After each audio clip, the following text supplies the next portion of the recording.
един велик ден, най-великият от десетилетие насам, е грейнал над цялата земя във всичките сърца. На 7 септември 1940, след 20-дневни трудни преговори, българската и румънската делегация постигат съгласие по договора, който връща на България Южна Добруджа. Документът е изработен в румънския град Крайова и е известен като Крайовски договор. На 13 септември той е ратифициран в Букурещ от румънския премиер генерал Йон Антонеско.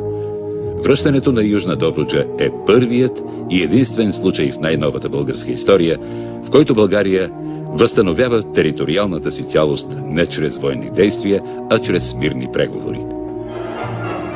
Цар Борис III и правителството на професор Богдан Филов успява да се възползват от изгодното за страната съотношение на силите и да поставят въпроса за връщането на отнетите след Първата световна война български земи. Първият ход е Южна Добруджа, заграбена от Румъния още през 1913 година. По това време Втората световна война вече бушува в Европа. Макар официално да е обявила неутралитет, България е ухажвана като потенциален съюзник.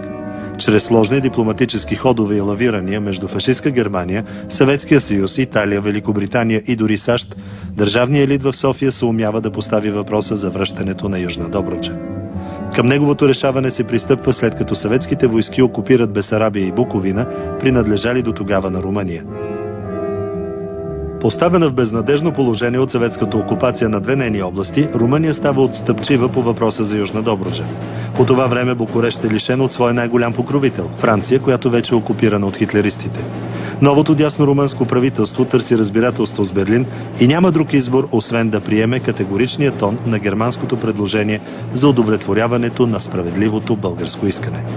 Благодарение и на съгласието на великите сили, връщането на Южна Добруджа ще се окаже единствената териториална придобивка, от която България няма да бъде лишена след края на Втората световна война. Връщането на Южна Добруджа в българската държава е триумф за тогавашната ни дипломация. България посреща подписването на Крайовския договор с огромен възторг и ентусиазъм.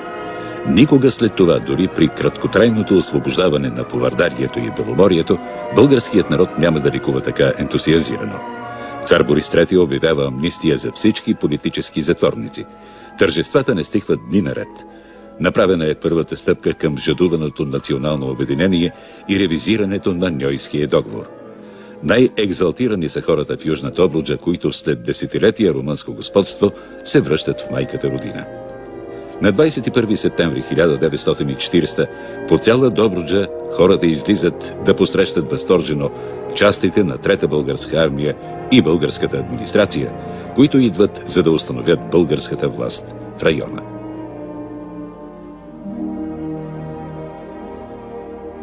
Добруджанци засипаха с цветя и отрупаха с дарове жадуваните братя. Отново зашумяха българските трибагреници на свободна Добруджа. Радостно люшнаха клони дъбовете над конниците. Крайовският договор предвижда задължителна размяна на население от Добруджа. Румънските колонисти от южната част се преселват в северната. На тяхно място идват около 67 000 българи от окръзите Тулча и Кюстенджа в северна Добруджа, която от 1878 е румънска територия. Там те изоставят своите имоти и българската държава трябва да ги осигури с земя и къщи. По този начин Северна Добруджа, която до тогава винаги е била с преобладаващо българско население, е обезбългарена окончателно. С тази размяна е изгубена и последната възможност някога България да поиска връщането и на Северна Добруджа. Но тогава българската дипломация е предпочела по-разумното – да получи половината вместо нищо. Житницата на България отново става неделима част от майката родина. Маршът Добруджански край увековечава всенародната радост от връщането на Южна Добруджа. О, Добруджански край, ти наш си земен рай, в теб златно жито зрей и златно слънце грей.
Уважаема госпожо кмет, уважаеми господин народен представител, уважаеми господин областен управител на област Добрич, уважаеми госпожи и господа, по силата на историческите обстоятелства месец септември вписва в нашата национална история забележителни дати и събития. Съединението на княжество България с източна Румелия от 1885 година. Обявяването на независимостта на България през 1908 година. Добричката епопея от 1916 и възвръщането на Южна Добруджа отново към България. 72 години ни делят от последното събитие, но то продължава да живее в сърцето на всеки от нас. Договорът, възвърнал след близо 3 десетилетия чуждо владичество Южна Добруджа отново към Отечеството, се подписва на 7 септември 1940 година в румънския град Крайова. Народът ни научава тази дълго очаквана вест още същия ден от министър-председателя Богдан Филов, който я съобщава по Българското национално радио. Тя предизвиква небивал възторг, който обхваща всички градове и села на страната ни. Заедно с Добруджа празнува цяла България. По пожълтелите страници на вестниците четем: златният ден на златна Добруджа е ден на осъществен плян, на изпълнена надежда и народно единение. Мирното присъединяване на земята на Аспаруха е исторически акт от голямо значение. В днешното тревожно и съдбоносно време на нашата северна граница се закрепва мир, доверие и взаимно разбирателство и се възстановява вековното сътрудничество между българи и румъни. Изправени сме пред нова епоха. Впроче, такава е и днешната оценка на историците, които приравняват Крайовския договор по значение само и единствено с съединението на княжество България с източна Румелия, макар в Крайова народът ни да заплаща твърде висока цена, като се отказва от северната част на Добруджа, тази изконно българска земя, и приема искането за размяна на население от двете страни на граница. Онези събития следват своя бърз ход. На 15 септември българските административни власти, начело с генерал Жилков, пристигат в Добрич, обявен за център на освободена Добруджа. На 20 септември се провежда извънредната сесия на Народното събрание, а ден по-късно българските войски минават старата граница. Първи са конниците на Лев Гвардейския на Негово Величество цар Борис III полк с командир полковник Тодор Антонов. При село Крумово в галоп те потъпкват черен флаг, символ на края на робството. На 25 септември 1940 година българската войска тръгва за Добрич. Ето как изглежда този ден в спомените на очевидци. Градът се събуди под кротките лъчи на есенното слънце, пише вестник Зора. Часът е 8:30, а всички са вече навън, облечени в празнични дрехи, сгрейнали от радост лица. Къщите са обкичени с българския трикольор, Една арка, цялата в зеленина, е построена на големия мост на Добрич.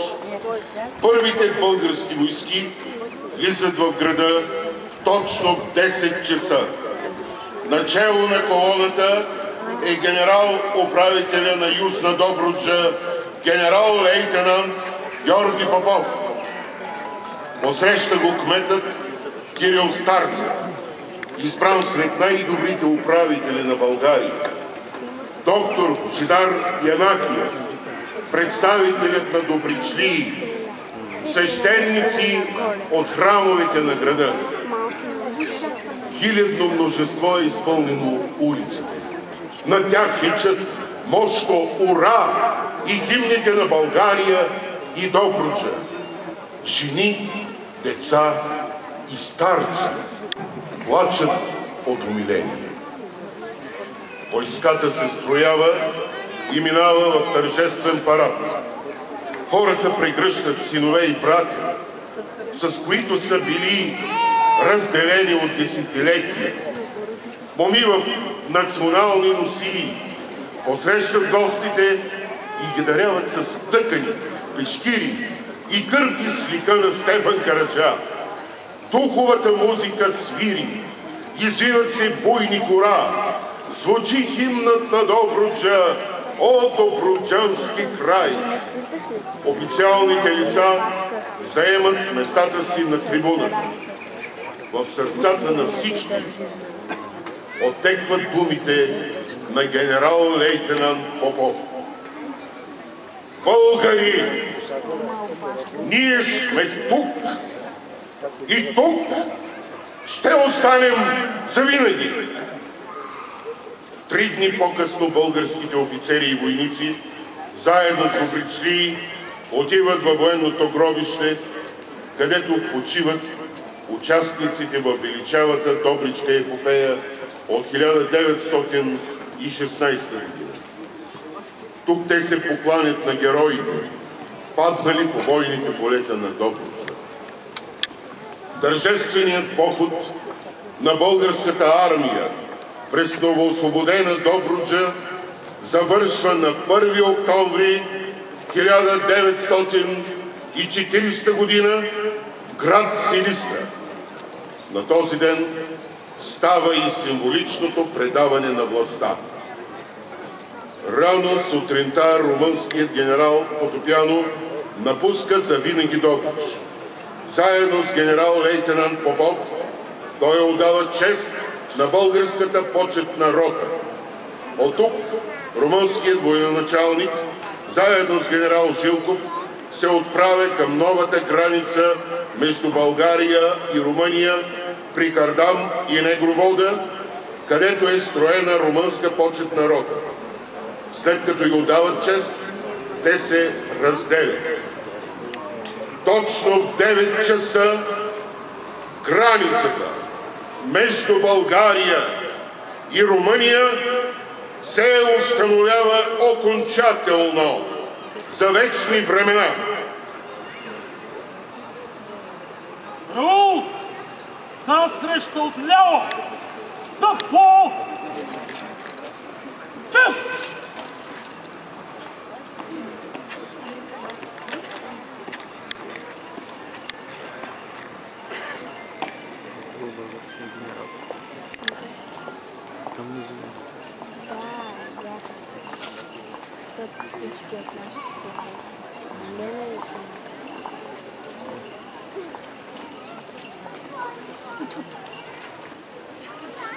Здравейте, юнаци! Поздравявам ви с присъединяването на Добрич към царство България!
Уважаеми госпожи и господа, за мен е удоволствие да дам думата на стопанина на нашия град, госпожа Детелина Николова, за приветствие към участниците.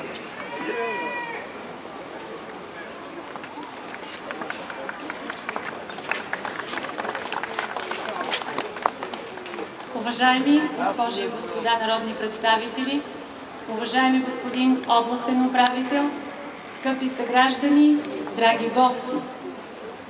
В навечерието сме на празника на Добрич, денят, в който заедно ще честваме 72-та годишнина от подписването на Крайовския договор, от възвръщането на Южна Добруджа отново към България и от влизането на българските войски в нашия град. Но и нека в тези празнични мигове не забравяме, че в годините между 1878 и 1940 за Добруджа са загинали хиляди родолюбци и войни. Каня всички присъстващи да се поклоним заедно пред паметта на героите във военното гробище в нашия град, в което почиват войни от 6 национални армии и 4 вероизповедания. Автобусите тръгват в 12 часа от площад Свобода. А в 13 ви чакаме отново тук, за да приветстваме заедно нашите деца, лауреатите на 10-тия международен фестивал на мажоретния танц Златен помпон Албена Добрич 2012, който се провежда под патронажа на госпожа Детелина Николова, кмет на община Добрич. И така да завършим нашата възстановка с добруджанско хоро.